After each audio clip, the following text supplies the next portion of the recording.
Hello, everyone. Good morning, good afternoon, good evening, and welcome to this session on boldface questions. My name is Rajat Sadana. I am one of the co-founders of eGMAT, and I'm going to be your main host today.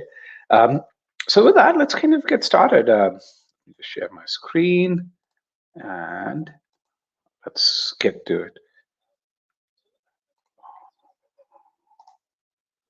Sorry about that. I had YouTube open. And this, Juhi, if you could share my screen, add my screen to the sharing pod, that'd be wonderful. Thank you. Yes, that's wonderful. Let's just, I'm going to actually keep this one over here. So what is it that we want to do? We want to make sure that you know what it takes to actually ace boldface questions. And again, we're going to start with some very basics. So which is where we'll have these warm-up questions.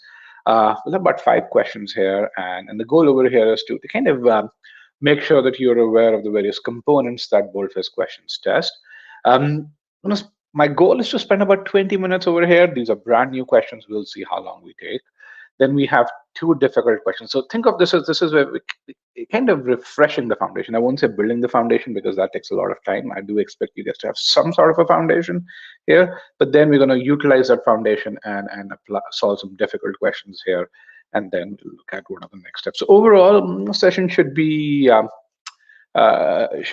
an hour and 15 minutes or so.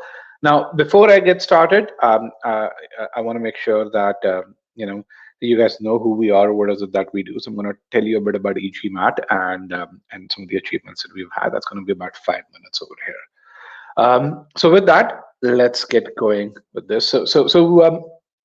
In terms of boldface, students either have a love or a hate relationship with boldface questions. Why do they hate boldface questions? Let's kind of start with this. People consider boldface questions to be usually difficult, and they are. I mean, if you look at OG 2020, but 70% of all questions are in the hard category. Now, the other problem that people face with them is they usually take longer to solve. Why? Because they have longer arguments. The arguments have multiple claims, and so, if they come towards the second block, third block, or fourth block, and when they take longer to solve and they are difficult, what they end up doing, especially if you're running behind, is it breaks your rhythm and it can mess you up. At the same time, boldface questions are beautiful in the sense because you have an argument, yet you have a definitive answer. You don't have to think outside the argument.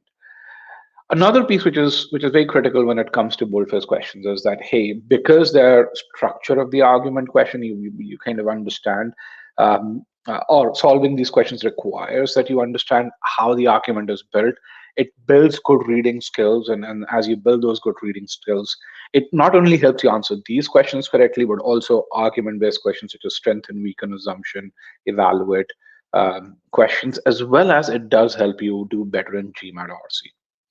The other piece is they don't necessarily have to take longer. So, and this is something that we're going to focus on. If you approach these questions methodically, the pre-thinking process here works beautifully, and that can help you save a ton of time and get a disproportionate advantage over others when it comes to acing the verbal section of the GMAT. So we want to make sure as we progress throughout the session that we put you in we put you in this camp, and so kind of move you away from this camp to this camp over here. Now, just a bit about eGMAT, the company that I represent. One of the things that I'm really proud of is that when it comes to reporting 700 plus scores in 2021, we've been doing an amazing job. If you want to really understand how we compare to others, this is one chart that shows. In this chart, what you see is a number of 700 plus scores reported by major GMAT Club partners. GMAT Club partners that have upwards of 1,000 students. And if you want to kind of get a bit more detail about this comparative performance, you can also look at this. You can look at the link that is shared in chat. In fact, this number, we are on track to create, or we have already created a new GMAT Club record. What this shows is the top performing companies over the last 5 years on GMAT Club. This is actually over the last 6 years. This is going to be our 4th such achievement in the last 6 years or so. Prior to this, the most 700 plus scores reported on GMAT Club, that record was also held by us. This year, we're almost on track to up that by about 80% or more than double the number that was reported by Target Test Prep last year. Okay. Not only that, this is another chart that compares the same relative number. We've actually accounted for majority of 700 plus scores reported this year, which is again a record for GMAT Club. No other prep company prior to this had accounted for more than 35% of 700 plus scores. Right now, as we stand today, we've accounted for 55%. Not only that, we've accounted for most 730 plus scores, most 100-point score improvement, actually most 760 scores as well, and most success by both first time as well as retakers. Okay. So with that, let's kind of come back to boldface and let's start with, what is it that boldface tests? What are some of the core skills that it tests? The first thing that it tests, and you're going to see some of this over here, is the ability to classify a statement. And when you think about boldface questions, you want to make sure that you, as you read an argument, you put it in either what I call as a fact bucket or a claim bucket. And boldface questions test your ability to classify that. And you're going to see that in one of the first questions that is there. So in general, you'll have to answer this question. Is this statement a fact, a belief, an observation, a principle, and so on and so forth? These are just a few of the possible terms that you can see in the answer choices. But again, there are essentially two buckets, the fact bucket and the claim bucket. The second piece which is there is that boldface tests you on is to really understand how the author builds his argument towards the main conclusion. And so invariably, the answer choices will provide information such as how the bolded statements relate to the main conclusion of the argument and how they relate to one another. Sometimes they will also have how these answer choices relate to a recommendation or another claim in the argument, and you would see that as well. Again, all of this is around this argument structure. So even before you tackle the answer choices, you have to have that visual map or the argument structure in your mind. And then a third thing that boldface does test, and it does test this really well, is the ability to read and decipher answer choices. As questions get more difficult, what happens is you see answer choices, which I call as 3D answer choices, and we're going to see one such answer choice in the warm-up questions, actually two such answer choices in the warm-up question, and then in the regular question, we're going to see about 10 odd answer choices. And the answer choices are like, they talk about A, which is related in a certain manner to B, which in turn is related to the main conclusion in C. And you have to make sure that each one of those relationships is proper if you choose a certain answer choice. Again, goes back to mapping that answer choice to the structure of the argument or to the relationship that the author has presented to you. Okay. With that, let's go to the warm-up questions. Let's get some basics right. And the format that we're going to go in these warm-up questions is that, usually in YouTube live sessions, people post it. Let's just do that. People post this, post the answers in the chat pod. I don't want you to post it on the chat pod. I want you we're going to share polls with you. I want you guys to post answers in the poll. Okay. So can I get a yes from you guys to really say, yes, we understand we're going to post answers in poll? Just a yes on the chat over here before we share the first question.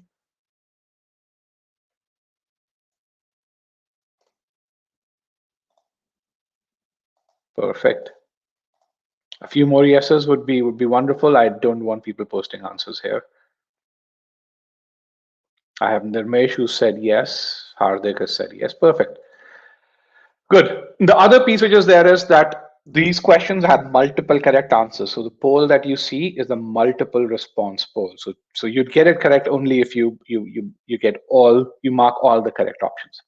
So here's the first argument. Again, you can see the question stem here. It says tick all that apply. The argument is analysts expect Google to report excellent earnings, hence Google stock price will go up. Here are the three options, and Juhi would be sharing the poll with you. Juhi, let's get the poll in there and let's then see the responses. So you have to select what role does the bolded statement play. So I'm going to give you three questions, one after the other, and then as we get responses to these three questions, we're going to analyze these three together.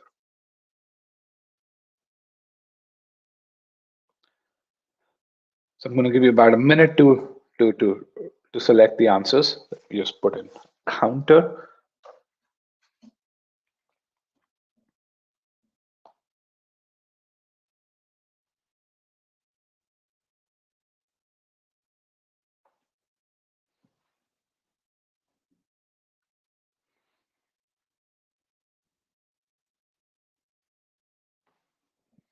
Again, don't post the responses here. You may be wrong, you may be confusing people, you may be right, you may be aiding people. So don't do that.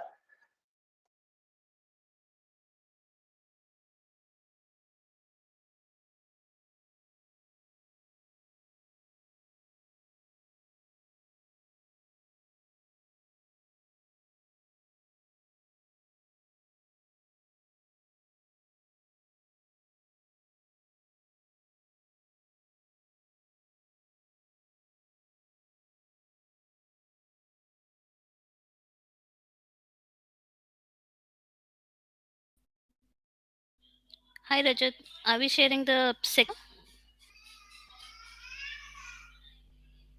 I have 3 seconds in there. All right, this is there. Let's the second question. Sorry about that. Let's get the poll for the second question now. Thank you, Juhi. I didn't realize my presentation had gone to the second one. Okay, guys, yeah, 1 minute, or give you 90 seconds for this one. Starts now.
All right, guys, another 20 seconds. Get those responses in. Again, remember, this is the multiple response question. More than one answer can be correct. You have to choose all the correct answers.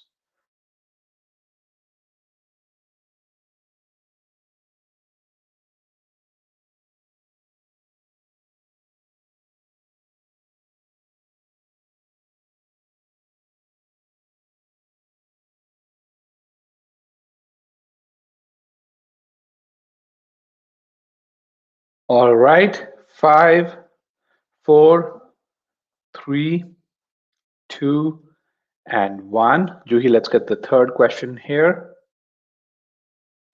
This one, you have to find the main conclusion of this particular argument. So the third question's here. Again, the bolded statements are still bolded. They could be the main conclusion. They may not be the main conclusion. You have to make that decision if they are. Again, in this case, there's just one correct answer because there's only one main conclusion.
All right, another 15 seconds. Get those answers in.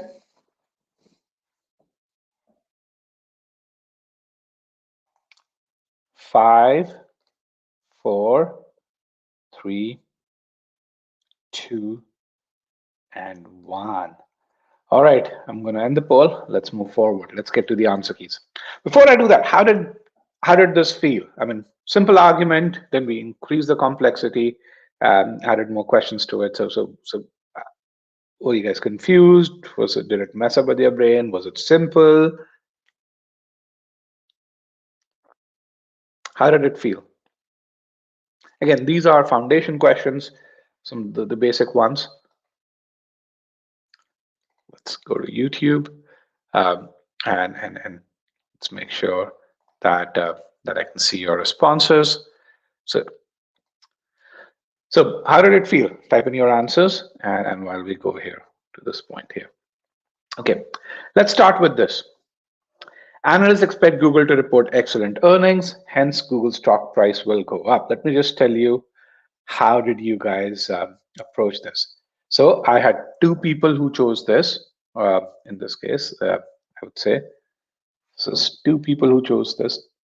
There's 6 people who chose this, and there are 11 people who chose this, which kind of is surprising for me. In this case, and let's make sure I get those comments. So what's going on over here? This is the author when he says analysts expect Google to report excellent earnings. They give you a data point, they give you a fact, they give you a piece of information that you're not going to doubt. Okay, based on that, he says Google's stock price will go up tomorrow. Okay, because analysts expect Google to report excellent earnings. This is a data point. Then the author gives a recommendation that hey, Google's stock price would go up tomorrow. So what is it? It is a fact that's there, which is used to back a claim. All right. Now, it also, so choice A is absolutely correct. All right. The second piece is it is an evidence which is provided to justify the main conclusion. Now, this definitely is your main conclusion of the argument. Does 2 is your main conclusion? Is 1 used to justify 2? Absolutely. You know that. Why? Because you have this keyword, hence also from the structure of this argument. Hence, choice B is correct as well. Let's look at choice C. It is a claim. Is 1 a claim? That is not true. 1 is a fact. It's not a claim. So this part is wrong. Presented to arrive at a conclusion. Yes, it's presented to arrive at a conclusion, but because 1 is not a claim, choice C is wrong. So just animations over here. A and B are both correct, and C is wrong. It is not a claim. Okay. Again, really important. If you got this wrong, the key thing over here is you had a problem between fact versus claim, or if you couldn't identify either, if you couldn't identify both A and B, then for you it's difficult to really fathom that the same relationship could be put in 2 different set of words, which is what A and B do. It's just essentially the same thing. It's a fact which is used to back a claim. This is a fact which is used to back this statement, which is a claim. Now, this claim happens to be the main conclusion of the argument, and that's okay. A conclusion is always a claim. And so, with this means this is also an evidence which is used or provided to justify the main conclusion, and that part is also true. Okay, 2 of you got this both of choice 1 correct. Let's kind of look at question 3. Why? Because it's easier to get to question 3 and then get to question 2. So which statement is the main conclusion of the argument? And the answer over here is statement number 3. Let's see how you guys did. 5 of you said statement number 3. 5 of you said over here statement number 5. There were 3 of you who chose this to be the main conclusion, and then 1 of you chose boldface 1 to be the main conclusion. Let's go back. In this case, again, what's the main conclusion? The main conclusion is what the author wants you to believe out of this argument. When you think about what does the author want you to believe out of this argument, okay, what author wants you to believe out of this argument is that their clients are not likely to recognize the benefits of said recommendation. That's the author's claim. Remember, the main conclusion, or rather, let's just do this. MC is always what the author wants you to believe.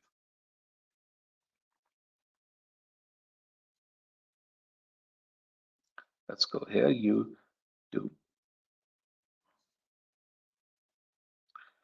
Okay.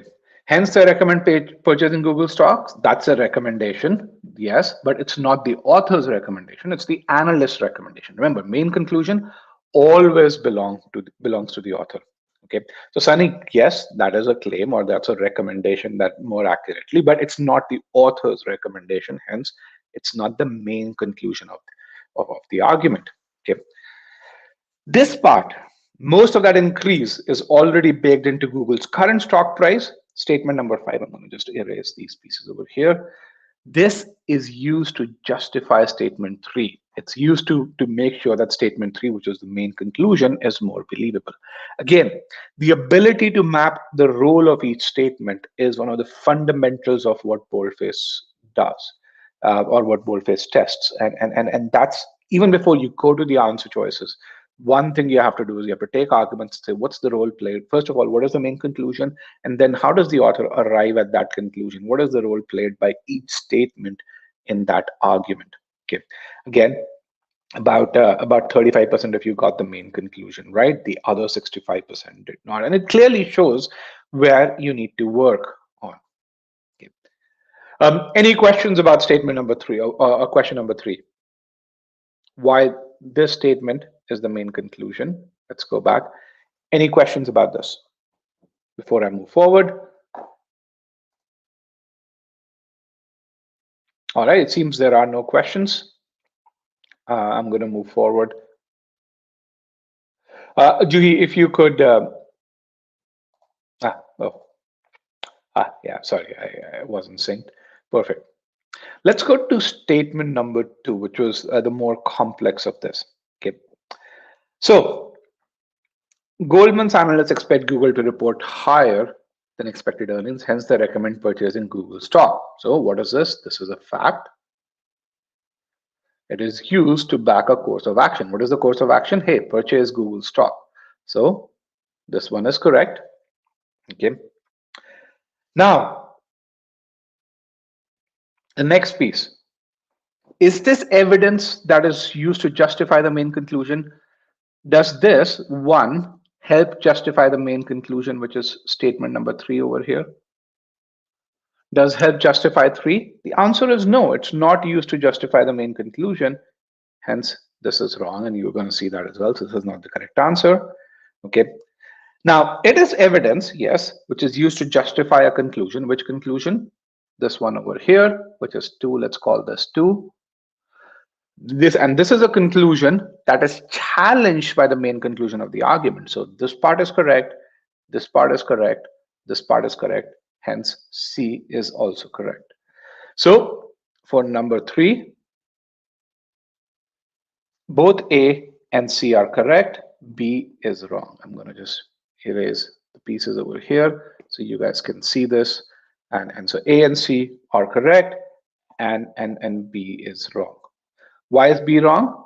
Because it's not used to justify the main conclusion.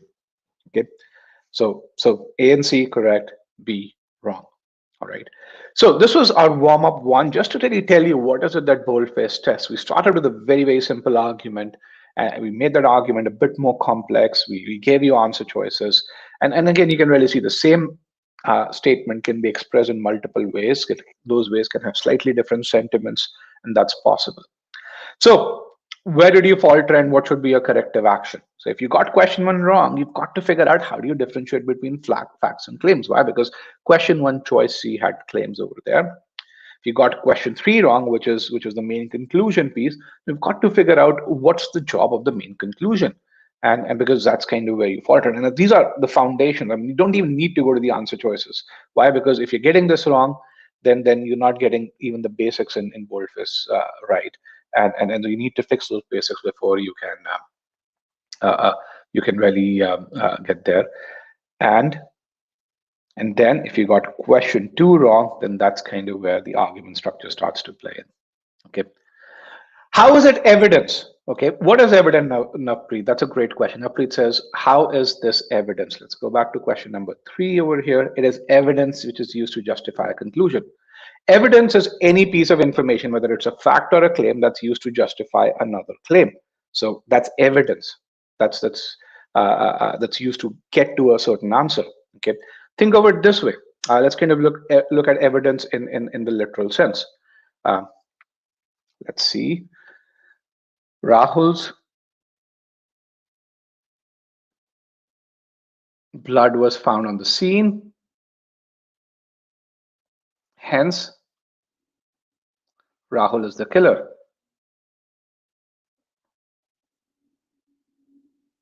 Now, is this evidence?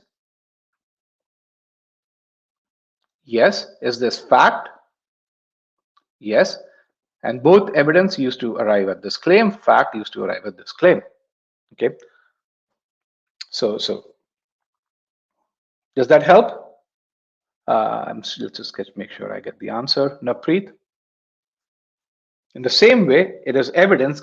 Google analysts expect Google to report higher earnings. So this part is evidence that their expectation is evidence, and the recommendation is the claim.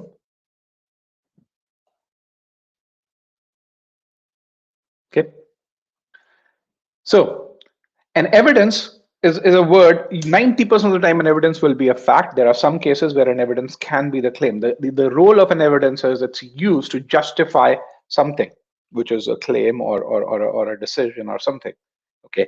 As long as a piece of information is used to justify a further course of action, a decision, it's evidence. Why? Because it's the reason why you would justify that or why you would recommend a certain course of action. Okay. All right. Corrective paths, really important. If you got question one wrong, figure out why is it that you can't differentiate between facts and claims. Again, these were basics. If you got question three wrong, figure out why is it that you struggle with identifying the main conclusion. And boldface questions invariably, as questions get more challenging, will have conclusion which is there towards the center of the argument or placed somewhere in the argument, not towards the end, which your classical argument questions will have. Okay, and uh, uh, uh, the last piece, learn how to map the argument structures. This is not something that you need just for boldface. You also need these for your classical argument based questions. You also need these for passages, because again, all of this is about the structure of this entire piece of text. Most common keywords, again, as uh, you have facts, you have claims, you have conclusion, you have belief, you have course of action, and you're going to see some of this over here. There are about a list of 40 to 45 keywords. Now, remembering those keywords doesn't do a whole lot of good to you, because essentially, when a statement takes a certain form depends on this one piece. How is it used? What's the argument structure that's there? So even if I give you a list, you'll get some familiarity with it, but you're not going to be able to suddenly map things right. Okay, because this is all about an understanding. For example, factual piece. Am I going to dispute it or am I not going to dispute it in the context of this argument? You have to be able to make that decision. And if you put it in and if you can make that decision, put it in the fact bucket, then 9 out of 10 times, if you're reading the answer choice correctly, or if you're doing the pre-thinking with the right structure, you're going to get it right. But if you put it in the wrong bucket, 9 out of 10 times, you're going to get the answer wrong. It's just as black and white. Okay. So now what we will do is we're going to take the same argument. So you now have an understanding of the argument. You now know which statement is the main conclusion. So I'm not going to change the argument. I'm going to make the answer choices a bit more complex to really see, hey, can you understand that logical structure? Okay. So same argument. Okay. And now you have the bolded part is the same. Okay. So again, the question is, which of the following best describes bolded statement one? Again, multiple responses can be correct. So choose all that apply. Really important. Juhi, let's get the poll question here. So I'm going to give you 2 minutes because this one's a bit more complex. And where's my phone? Let's put the timer on. Good. Mute myself.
All right, another 20 seconds. Get those responses in. I'm getting some really good responses.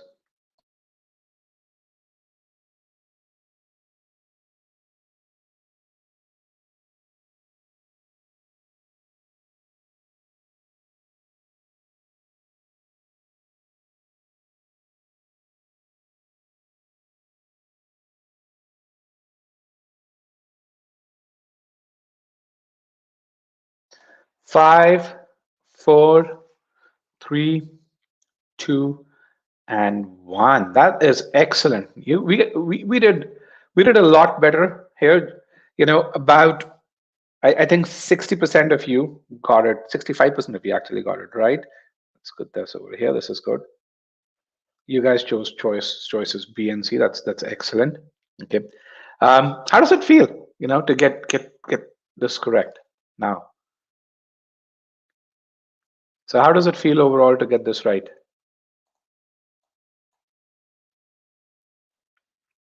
Let's get some responses before I show the next question. So so yeah, you can put me in the show as well. All right. Stop. That's my 3-minute timer. Good, surgical. Okay, nice. Again, focus on understanding the argument and then let's go. And we're going to discuss that in detail. Now we're going to get to the next question, which is question number 5, which is going to be our last question in the warm-up round. And then we go to full-length questions. Here is our last question. Again, this time it's about bolded statement 2. Again, choose all that apply. Again, I'm going to give you 2 minutes so you guys have a fair understanding of this. And I'm going to mute myself, and Juhi, you may remove me from the show so that people can see this.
All right, Juhi, this is excellent. These guys are doing so well now.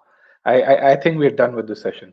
We should not teach anymore. These guys, I mean, I get 80% of them answering questions correctly. That's excellent. So so yeah, you guys are done. I think the time's done. Let me just check my timer. Yeah, we're about 2.5 minutes in. Let's do that. Um, so let's look at the answer key here.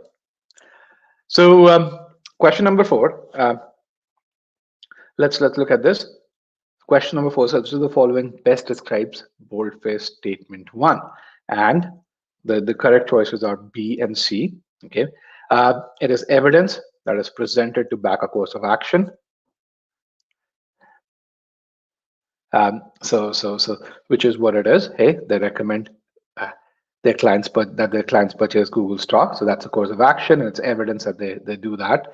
Um, so choice B is correct. It's a fact that the author agrees with. So this is a fact. We know that this is a fact. This part's correct. Does the author agree with this? The author says, while it is true that Google is expected to post earnings, so this is correct as well. So C is correct. It is evidence that's refuted in the argument. Choice is actually anti-choice C, and so that's wrong. Okay. So B and C are correct. This is excellent.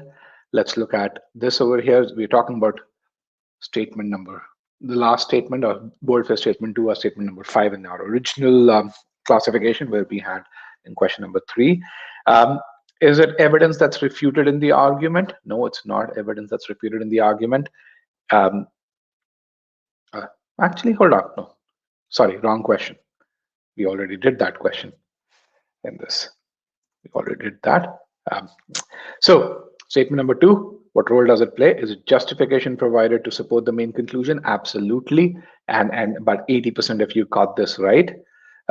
Is it provided to challenge a recommendation presented in the argument? Absolutely. Again, 80% of you got this right as well.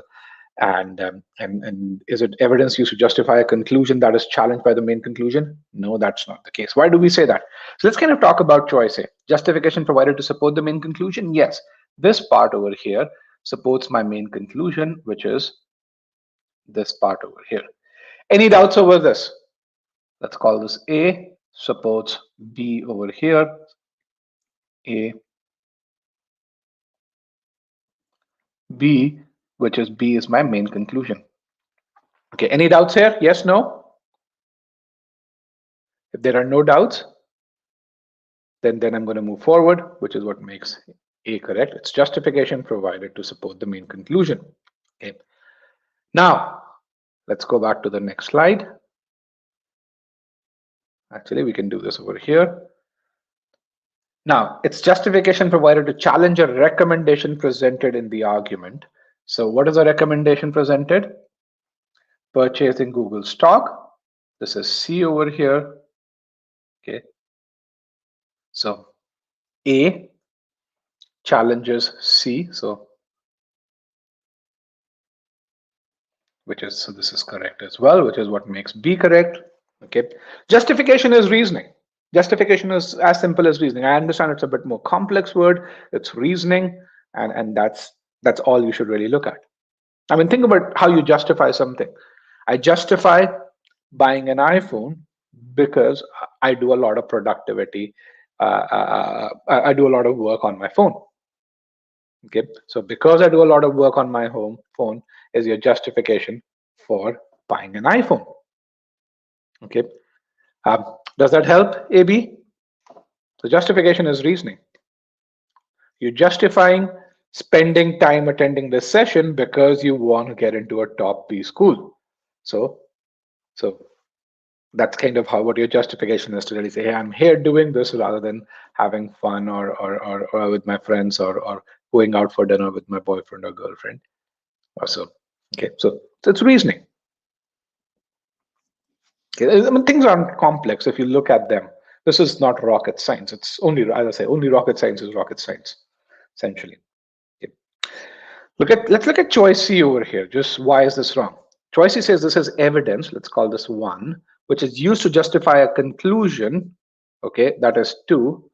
What conclusion? Conclusion that is refuted by the main conclusion of the argument. So we kind of go back from here and you say, what's the main conclusion of the argument? This is this over here. So this is 3. Main conclusion is 3, and this is 3. Okay. Now then, let's ask this: what does 3 refute? 3 refutes 2 over here. This is 2, purchasing Google stock. My question really is, this is my 1. The question that I have to ask is, does 1 help or justify or support 2? And the answer to that is no. If the answer is no, then this relationship can't be correct, which means choice C cannot be correct. Hence, choice C is wrong. And you guys are great. You guys did it really, really well. Okay. So far, what have we learned? Now we want to go into the more challenging questions, but what have we learned till date? How are we going to approach boldface questions? I want to get so far the in-place learnings before we go into the actual questions here.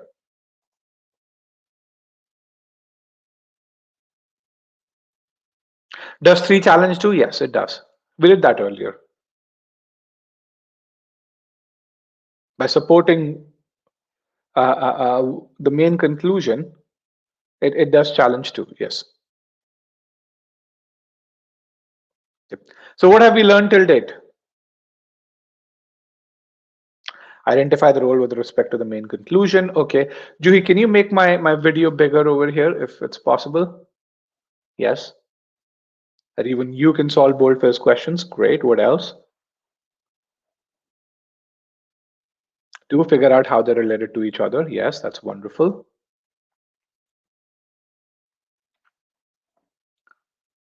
Then what else?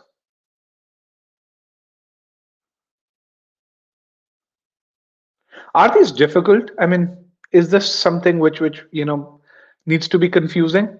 Are you thinking outside the argument? No, they're not difficult. You're not thinking outside the argument. Yes, they have more information. Yes, there are multiple claims, but they aren't difficult per se if you remain organized about them. And that's very, very important.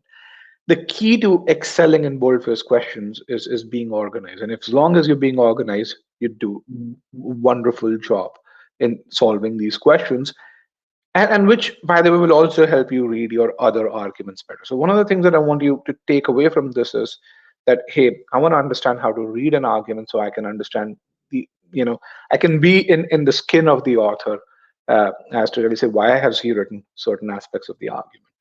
And as you get there, you find that you're not only good at answering boldface questions, but also all the other argument-based question types. All right. With that, we now will go into the last part of the session where we will solve more challenging questions. So this last part is going to last about 30, 35 minutes or so. So are you guys ready to take on a bit more challenging set of questions? Are you guys ready for that? Let's get yes, a few yeses as we do that, and as we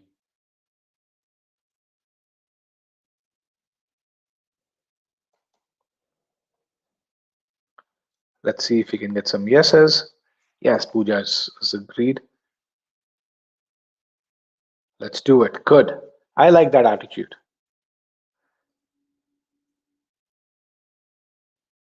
Perfect. All right, Juhi, let's kind of minimize, actually just remove my video so that I think they see the question. Let's remove the entire video. Here is our first question. And this time what we're going to do is we're going to solve this question, and then we're going to go through the explanation, and then we're going to solve the other question. Okay. So here's the question, and Juhi is going to post the poll here. And don't be scared.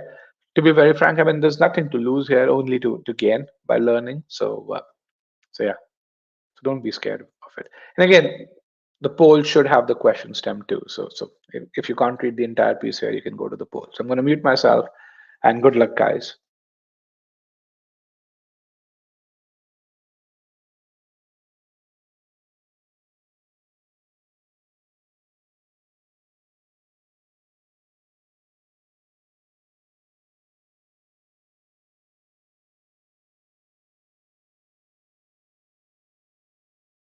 One other thing, only one answer choice is correct here. This is not a multiple response question. It's a single response question, which is a GMAT-like question, that is. Okay, just select one, or you can only select one here.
All right, 30 more seconds. Get those answers in.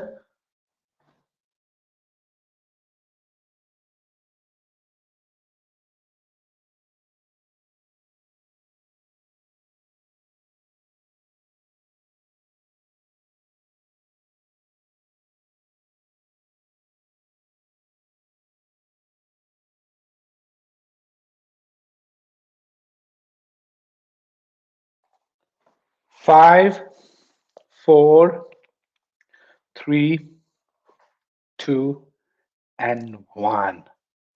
All right, that's great. Now, I'm not going to tell you which response, but I think something that I'll tell you.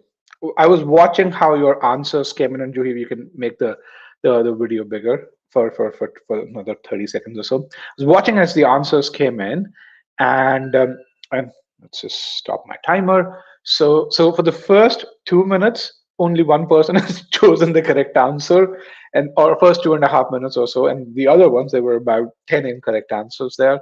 And then as I called the last 30 seconds, suddenly I had seven people who put in the correct one. And so that was very interesting. It just showed that, you guys knew what the correct answer was, or about 40% of the class knew. So overall, in the end, about 40% of you got it right. But then you were struggling with with just saying that, with just justifying that answer, because it just seems like probably you have not seen the structure of answer choices. The second thing that I concluded, I'm going to really discuss every aspect of this question, is that the main reason why people got it wrong was because they couldn't figure out, I think, what the main conclusion is. Because I looked at the answer choices, attributed those answer choices to causality based on the choices that you guys made, and the only way I can describe this is that, if you did not understand the statement, that was the main conclusion. Okay, so let's get into the passage analysis, right? Which statement here, I have statements 1 to 6, do you think is the main conclusion? Out of 6, you can just write down 1, 2, 3, 4, 5, 6. Which statement do you think is the main conclusion? Is the conclusion that the author wants you to believe in?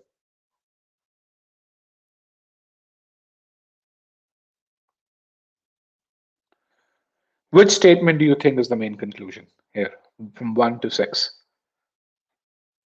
Let's get some responses. All right, I have a bunch of 5s, I have some 6s. Let's see. And you guys are mostly correct. Statement 5 is the main conclusion. Okay, this is what the author wants you to believe. The author wants you to believe that the reasoning that people give in is flawed, is wrong. Why is that reasoning wrong? Why? Because CEOs are loyal to their brands, even if their products might not be top notch. So everyone, Cassandra, Chinini, Chinini, I'm sorry if I'm messing up your name, so my apologies in advance. Sunny, do you guys understand why statement 5, this one is your main conclusion?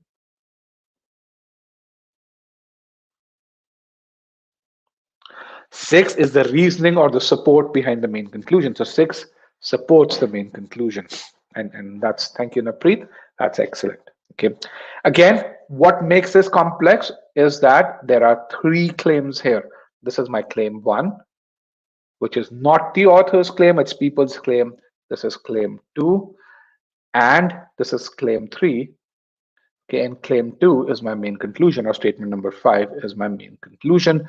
Claim 3 is meant to support to support claim 2, and claim 2 is meant to refute claim 1. Okay. Cassandra, what is so main conclusion is something that the author wants you to believe. Remember, it's always by the person who has written the argument. All right. And so what does the author want you to take away from this argument? That people's reasoning that a product should be good, that reasoning is flawed, or that conclusion that people are making is flawed. Why? Because these CEOs who are very rich will always, or are they're loyal to their brands. Why? Even if their products are crappy. So this reasoning that people have, that's what the author wants you to take away from this particular argument, and which is what makes this the main conclusion. Okay, that's the definition of main conclusion, is what does the author want you to believe from this. So this statement is your main conclusion. This part is the reasoning why the author believes in the main conclusion. Okay, this is supporting that conclusion. This is another claim, which was people's claim, that is challenged by the main conclusion. It's challenged by this over here. So 5 challenges this. Okay. Um, all right, then let's go over here and see.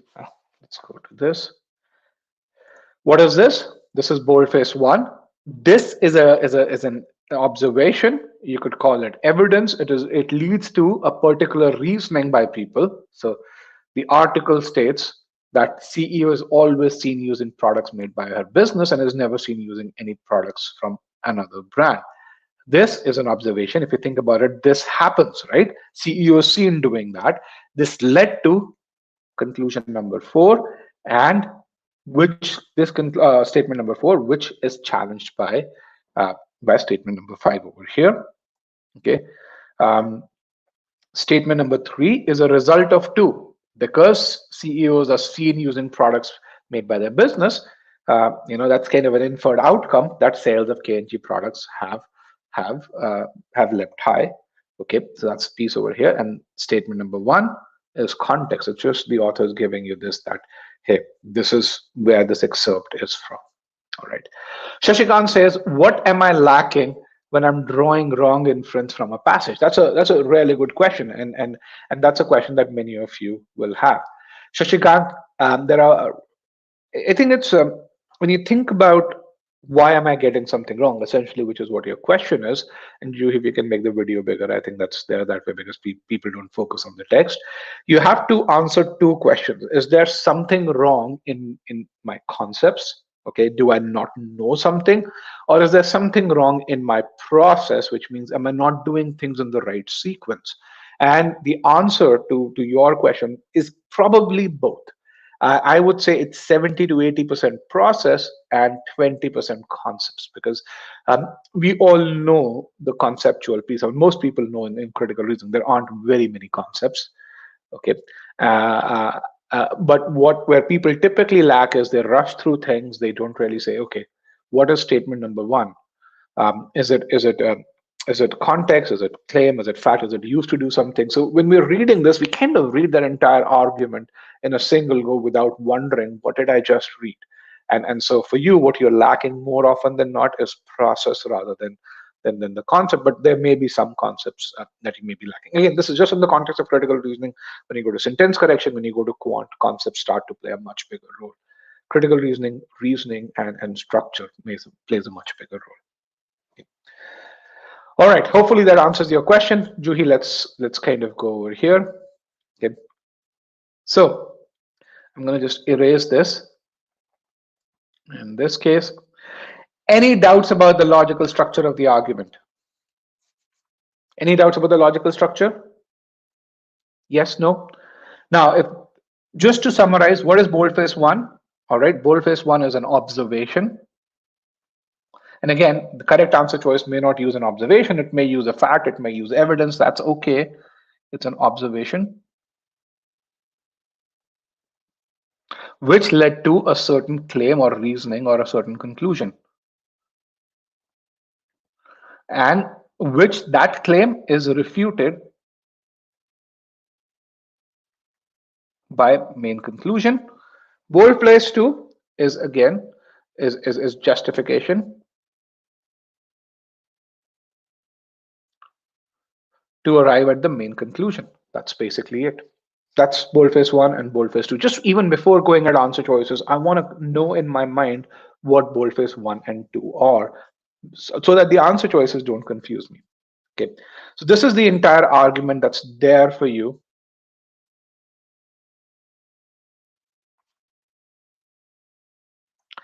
Ayush has another great question. Would keeping a table of different elements while identifying logical structure help initially? Absolutely, it will. It will help, Ayush. Yes, do that. And again, that's kind of where I said, don't time yourself from the first question. Get the process right.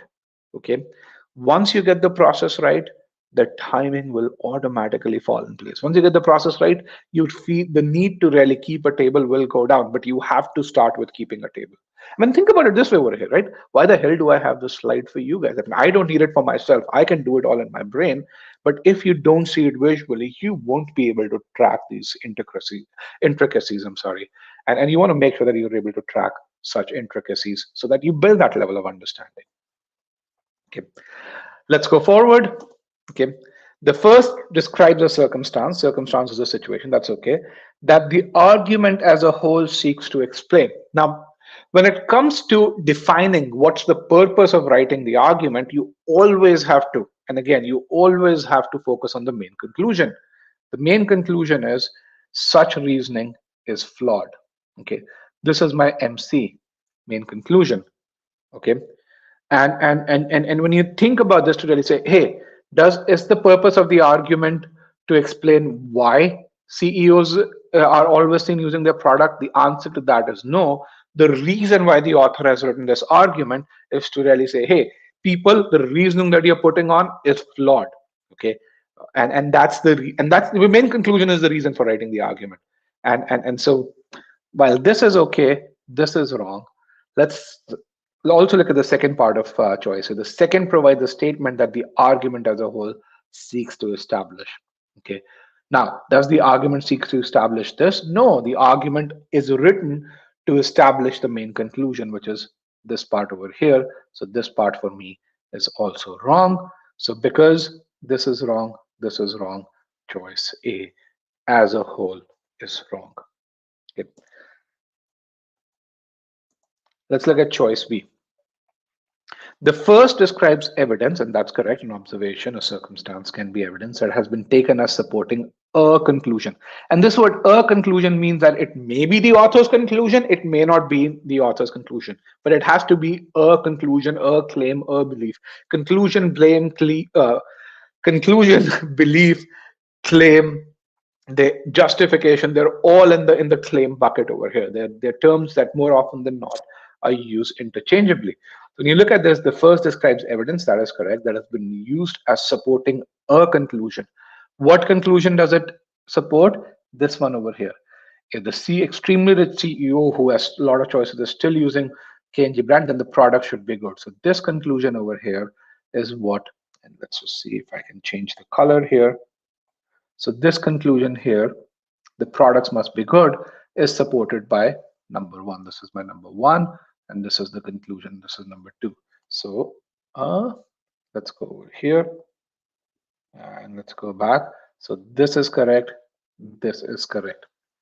The second gives a reason for questioning that support. Okay, CEOs are loyal to their brands even if their products are not top notch is a reason for questioning the support that one gives. So this is number two.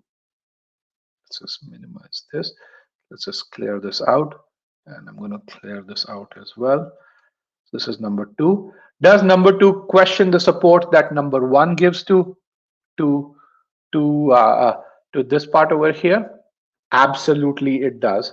This part is correct as well. So when you read number two, you're no longer sure that hey, the product should be good.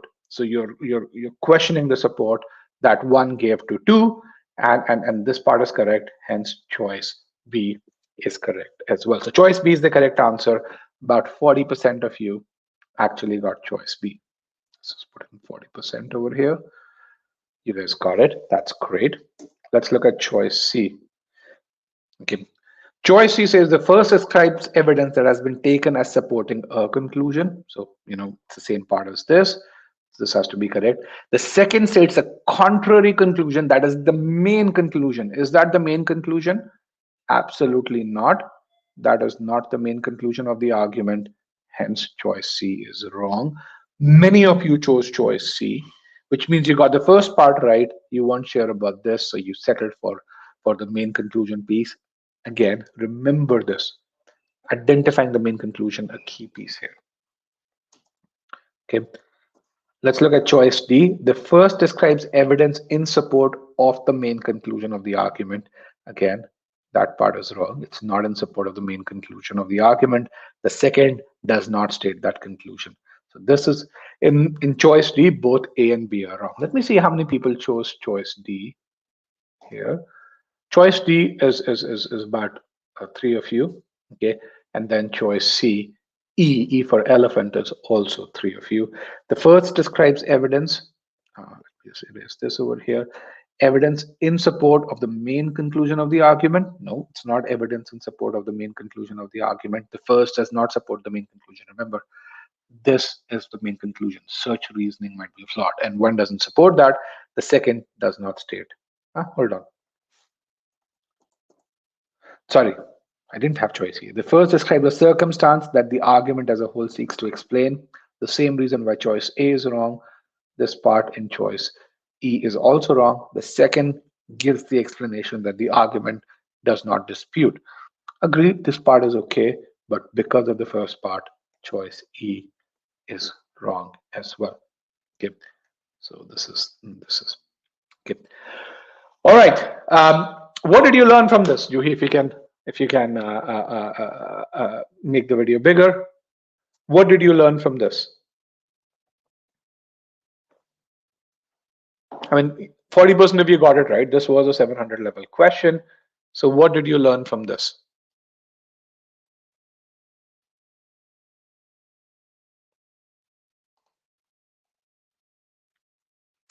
Let's get some responses. They have to be there. You need to have some takeaways from this before we go to the last question that we have today. What did you learn? You need to identify the conclusion and other important elements.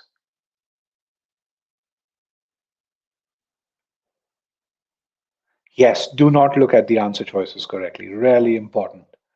Okay, that's good. Those are all great learnings. Now, one of the things with learnings is that when you take them, write them down, and just make sure when you solve another boldface question, just make sure you read through that learning so that you don't make the mistake again. Making a mistake is not a problem. Making a mistake again is a problem. Okay, really important. Okay.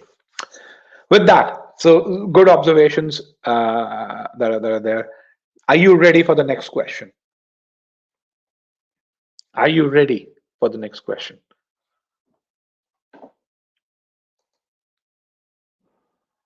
Good, great point, Shashikant. Visualization has to be on point. Yes. Let's go. All right. This is going to be your last question. Again, by the way, if you want to solve more such questions with such amazing explanations, there are two other things that you can do. You can follow us on GMAT Club because we are posting the eGMAT set of explanations over there, number one. You can join our YouTube channel if you haven't. I mean, it's the world's largest collection of GMAT success stories.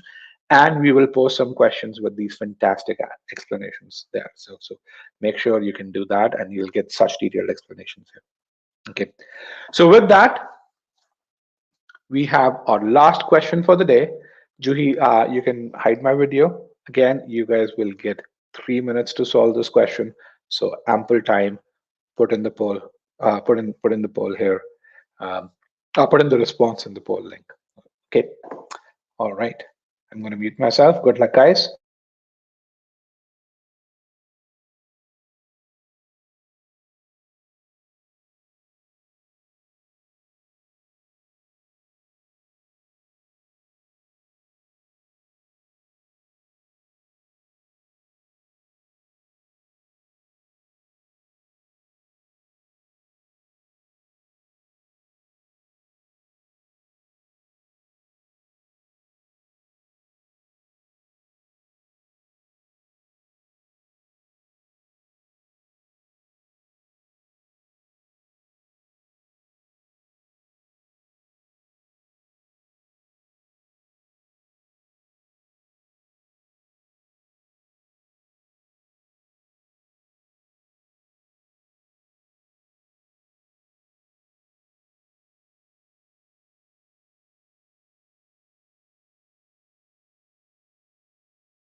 All right, get those answers in. I think we have another 10 seconds before we get there.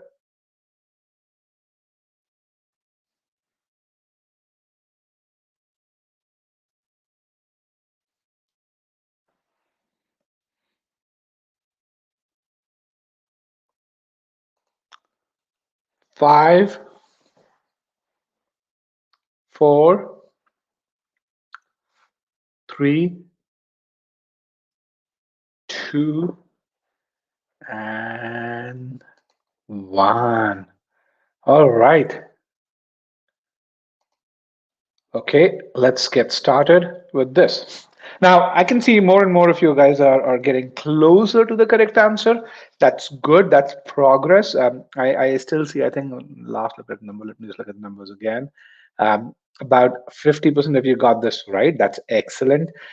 The other 50% who got this wrong almost got this right. So, I mean, I won't call it, I won't ask you to pat yourself on the back, but there's this learning that you can take from this.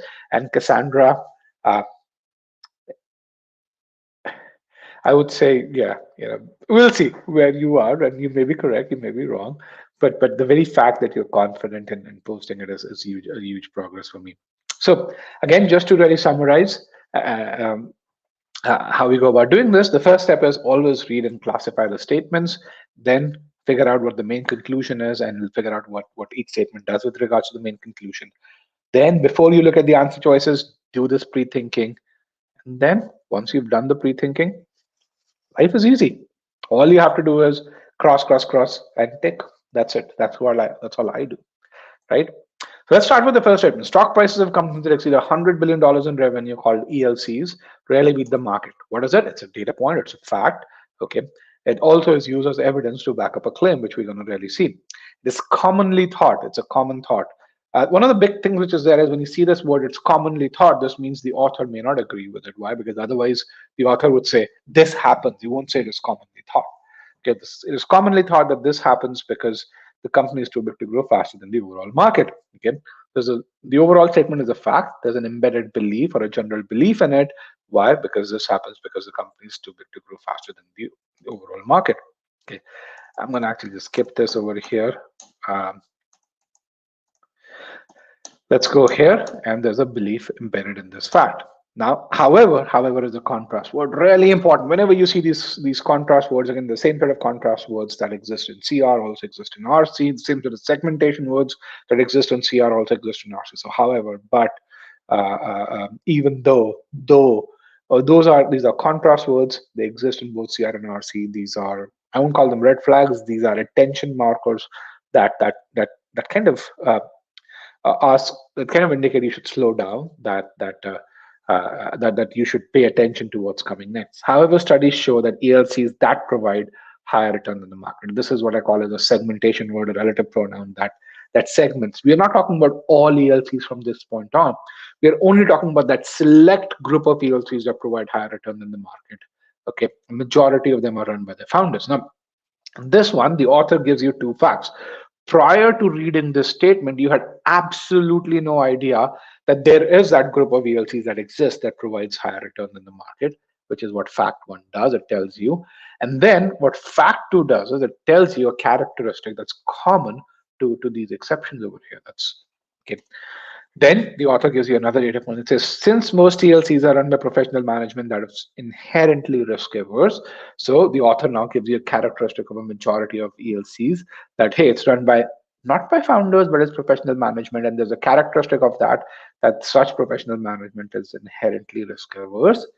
Then the author gives you the main conclusion of the argument, which says, hey, the study's findings strongly suggest that the real reason why most TLCs don't beat the market is not that they're too big to grow, but rather they're run by professional management, that they're too that's too risk averse. So in a sense, what the author is saying is that, hey, ELCs can grow faster than than the market. It's just that the real reason why they don't grow is because of this piece, professional management, which is too risk averse.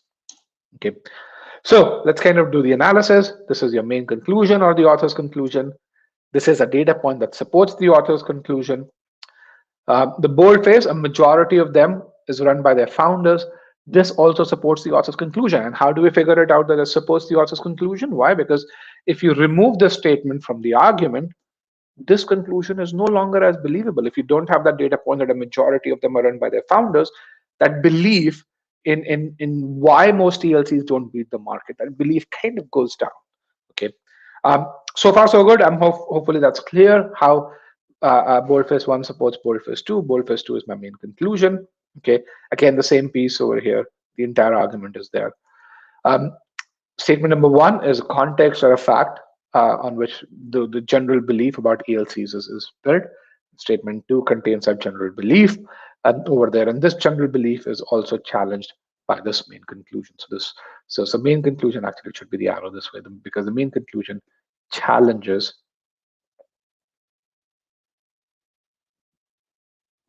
this general belief. Okay. All right. So what's boldface 1? It's a characteristic of a company. Boldface 1 is a majority of them are run by their founders. It's a characteristic of the company. What kind of companies? Companies that grow faster than the market, or companies that buck the trend that is listed over here. It's also a data point or a fact which is provided, or evidence that is provided to support the main conclusion or the author's conclusion. Okay. Boldface 2 is why do we see the observed trend? What is the observed trend? Again, statement number 1, that ELCs rarely beat the market over a long time. It's the explanation that the author believes as to why it happens. It also is my main conclusion of the argument. Okay. So now we know what boldface 1 is and what boldface 2 is. Let's go to our answer choices. Choice A says the first is a claim. That's wrong. The first is a fact. We don't dispute that hey, of ELCs that beat the market, a majority of them are run by their founders. We don't dispute that. So cross this, you can actually start moving forward. But then you continue to read this just because you're in the learning phase. We are not in the exam phase. A lot of people will really tell you, hey, this is a shortcut technique. No, just you're in the learning phase. Make sure you figure out everything that's wrong with it, because then that will help you in the exam. Okay. The first is a claim, the accuracy of which is at issue. Are we disputing boldface 1? Absolutely not. Okay. And then the second is a conclusion that is drawn on the basis of that claim. That's wrong. The second is not drawn on the basis of. Actually, the second is a conclusion that is drawn on the basis of that. So that's okay. Okay. The first is an objection that has been raised against a position defended in actually. So the claim part over here is wrong, but on that fact is correct. The first is an objection. What kind of an objection? That has been raised against a position defended in the argument. So you really say, hey, does the argument defend any position here? The answer to that is not, is cross. So yes, the first may be an objection that the author provides, but the author doesn't defend anything, so that's wrong. Okay. And the second is that position. The author does not defend the second, so that's wrong. Okay. Let's go to choice C. Choice C is the correct answer. It says the first is evidence. What kind of evidence? Evidence that has been used to support an explanation that the argument favors. Okay. An explanation that the argument favors, this is another term for my main conclusion. Okay. So does the first support the main conclusion? Absolutely. So evidence is correct, support is correct, main conclusion part is correct, this is correct. The second is that explanation, that part is correct as well, which makes choice C the correct answer. So Cassandra, you were correct in choice C. Let's look at choice D. A lot of people were confused with choice D. The first is evidence, that's correct as well, that has been used to support something. What? An explanation that the argument challenges. So I'm going to focus on this part. Which explanation does the argument challenge, guys? Over here, which explanation does the argument challenge? Can you guys tell me? Which explanation does the argument challenge? And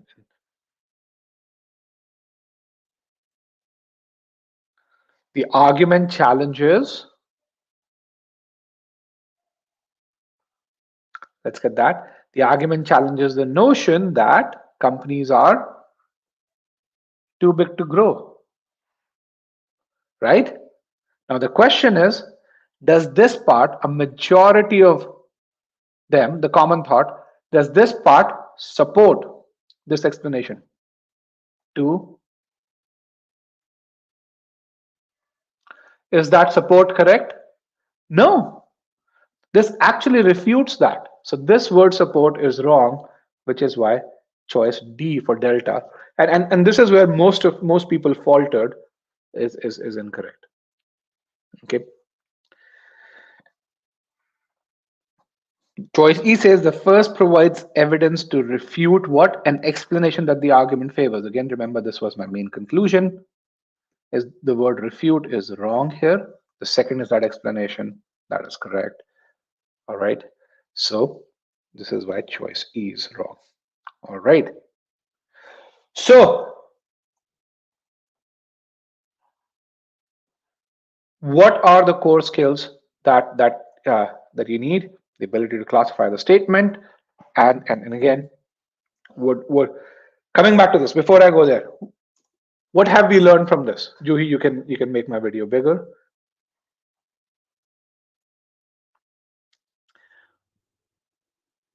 What have we learned from this, from these two questions, before I go into the core skills? And thank you, Juhi.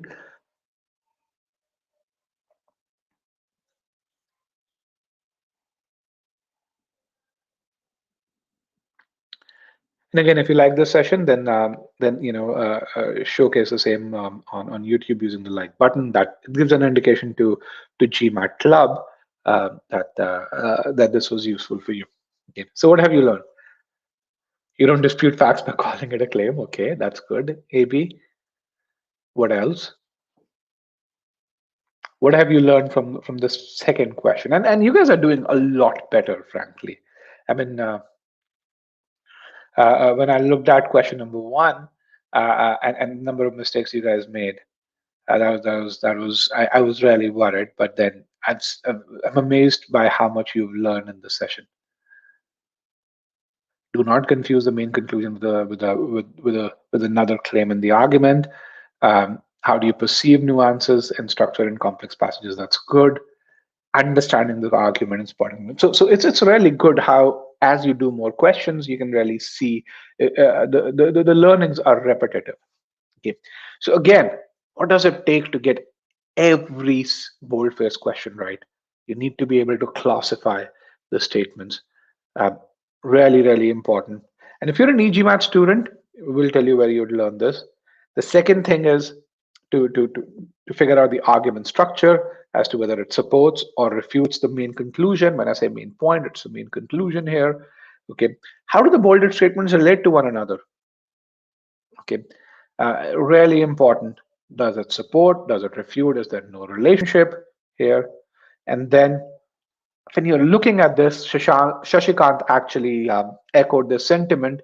He actually hurriedly marked the answer choices. He did everything right in the argument, but he rushed through the answer choices. Do not do that. You don't want to rush through the answer choices here. And so make sure you read the answer choices slowly. And so you have that pre-thinking, you compare the pre-thinking to the key aspects of the answer choice and make sure that those key aspects are correct. If those are correct, you're only going to find one answer choice that matches all the key aspects, and you will be 100% certain as to what the correct answer is. Okay, where would you learn this? If you're an eGMATter, this is where you learn this in the concept file, in the premise and conclusion files. That's where you learn how to build that argument structure. A lot of stuff is also there in our application files and in Scholar. We have super detailed solutions over there. And then evaluating the answer choices, all the possible constructs that you would really see on the test, you'd see that in a boldface module there. So again, there are some practice boldface questions in Scholaranium. If you register for a free trial, you can practice those as well. There are some wonderful files in Scholaranium here. I'm going to actually give this to you as PDF where you can see. So what this slide shows is in each of the answer choices, what is wrong. So choice A said the first was a claim. That is the ability to classify a statement. That's the core skill that it's mapping to. The accuracy of which is at issue in the argument, that maps to logical structure of the argument, and again, so on and so forth. The key over here being when you make a mistake, you make a mistake because you faltered on a certain core skill. Okay, you build those core skills, you will get the boldface question right every time. Okay. So next steps, what should you do next? Experience our free trial. Juice already shared the link. There are, it says 25. I think there are right now upwards of 40 video lessons here in a free trial. Lots of practice questions, including a Sigma X mock. You get access to 7+ free webinars. And then again, we're talking about the Sigma X mock over here. Understand, you'll be able to experience what that difference is. You'd be able to get feedback that's personalized to your performance, and it's that feedback that makes a huge difference. And you'll see, consistent processes in there. Okay. In critical reasoning, and let me just make sure I go back to black here. Um, uh, Assumption, one of the fundamentals when it comes uh, uh, to argument based questions. So you can see this is a good 4 hours worth of lessons here. And again, these evaluations are, this is not the completion of this lesson. This is AI based evaluation that's given, that's personalized to you. Some of you may score 70% here, some of you may score 60% here, others may actually, if you're super diligent, you might score 80-90%, but each one of you will get feedback that's personalized to your own learning. Okay.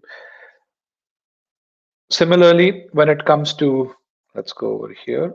In sentence correction, we talk about verb ing modifiers. A lot of you actually are worried about verb ing modifiers and verb ed phrases. So we have a small module which is around this. Again, you see the same set of evaluations here.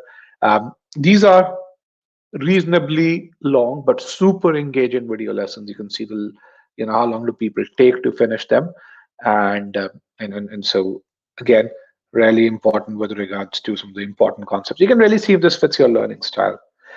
Similarly, we have a fairly sophisticated module in even odd. You start with diagnostics, which tell you what is it that you need to learn, and then some of you, if you do really well in the concept diagnostic, may not even need to go through the concepts over here and just may start with process skills. And you'd experience that course personalization in here itself. But the beauty of this is you'd start with an evaluation and you will end with a high ability score, or regardless of whether you score a 20% here or a 60% here.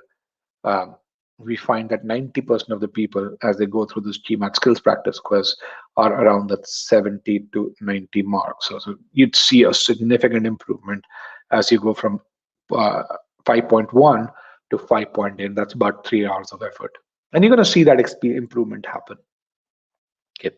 Same thing with geometry. Again, regardless of where you start with in your GMAT skill diagnostic quiz, the first two are always diagnostics. You will see that improvement, and you'll be able to track that improvement over here as you attempt these. Okay. With that, Juice shared the link of GMAT strategy session. For those of you who need help with strategy session, you guys can register for the same here. And for those of you who need help with number properties, we have a fantastic number property session that talks about remainders, so the remainder equation, we go from like the very foundation to solving 700 level questions here. You can click on that link as well. Okay. With that, I want to say happy learning. Joey, if you can increase the size of the video, share the PDF as well, and I'll be happy to answer any question. So yeah, Juhi, if you could increase the size of the video, that'd be wonderful. So AB says, limited study time, how long does it take to complete the whole program? The beauty about our course really is that you don't need to complete the whole program, AB. We have in every module, we have diagnostics that that allow you to basically think of the quant course as 1,000 different courses, and you get the course that's personalized to your needs. So depending on what your starting ability is, the quant course for you, the quant portion of the course could be anywhere from 45 hours to 145 hours or so. Okay. So if you have high starting ability, you'll take the diagnostics. The platform will tell you can skip these files, and then if you have a low starting ability, then the platform will tell you have to go through this. So either way, you will get the content that is beneficial, that will help you succeed. Okay. And that's something that a lot of people have actually benefited from. So this unique, very unique structure. And this is, a brand new quant course that we released just in July of this year, and we've already delivered twice as many quant scores, uh, Q49 plus scores as anyone else has.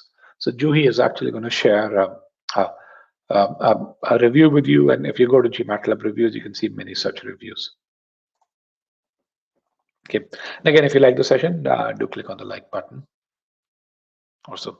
Okay. Also, if you need help, you can always write to me at rajat@e-gmat.com, and we'd be happy to help you with your study plans and other pieces. And Deepika, um, I'm glad you did this. I mean, hopefully each one of you has been more confident post this session, and as you approach boldface questions, you are more structured in your approach and much more strategic over there. All right, guys, with that, I want to thank everyone for joining me today. And as I always say, happy learning. Can you get 700 before round two in January 22? Shashikant, write to us. I can't tell you if I don't know what your starting score is and what your time commitment is, to be very frank. Write to us and we can tell you how long you will need.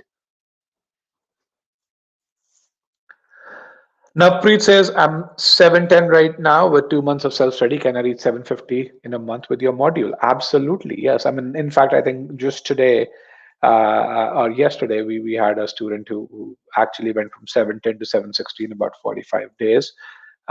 So yeah, we have, if you look at our LMP program, Juhi, I'm going to share this in your private chat. You can see that as well. So the beauty of this is we have what we call as this last mile push that helps people go from that 710 to 760 or so. So again, Preet, write to me, and then we'll kind of build that personalized study plan for you.